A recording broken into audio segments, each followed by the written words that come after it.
যখন তুমি দেখো একটা মেকআপ রুম, সেখানে শ্যুটটা একদম আলাদা, যে শ্যুটটাতে তুমি একেবারেই খাপ খাওয়াতে পারছো না, তখন কি করো? তখন আমার কানে কি বলে ওটাকে, এয়ারপড। এয়ারপড থাকে, গান শুনি, হুম বই পড়ি। হুম। একদম বাজারের মাঝখানে যদি বসিয়ে দিস আমাকে, আমি 4 পাতা খুব মন দিয়ে যেটুকু পড়েছি সেটুকু বলে দিতে পারবো কি পড়েছি, এতটাই মন দিয়ে পড়ি। কাজে আমি আমার মনোযোগটাকে ওইভাবে কন্ট্রোল করতে পারি। এখন দেখ, এটা তো সারা জীবন পারিনি। এখন তো একটা জায়গা হয়েছে যে বললে সেই জায়গাটা হয়েছে যে আমি এখানে বসবো না, আমাকে একটা অন্য মেকআপ রুম দাও। সেটা তো সারা জীবন ছিল না। আজকে সেটা পারি, তো সেটা পাইও।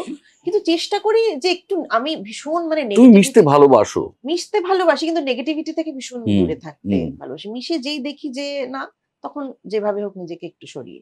কিন্তু মেলামেশার ব্যাপারে আমি তোকে একটা কথা বলি, আমি কিন্তু খুব নাকচু মেলামেশার ব্যাপারে। সবার সঙ্গে আমার খুব ভালো সম্পর্ক, কাজের জায়গায় কাজ করতে গেলে প্রফেশনালি। কিন্তু আমি খুব উন্নাসিক, মানে যার থেকে আমি কিছু দেখি যে এর সঙ্গে মিশলে আমি এনরিচড হতে পারবো না, আমি তার সঙ্গে খুব একটা সময় কাটাতে চাই না, মানে আলাদা সময়, কাজ হুম। ছাড়া বাকি সময়।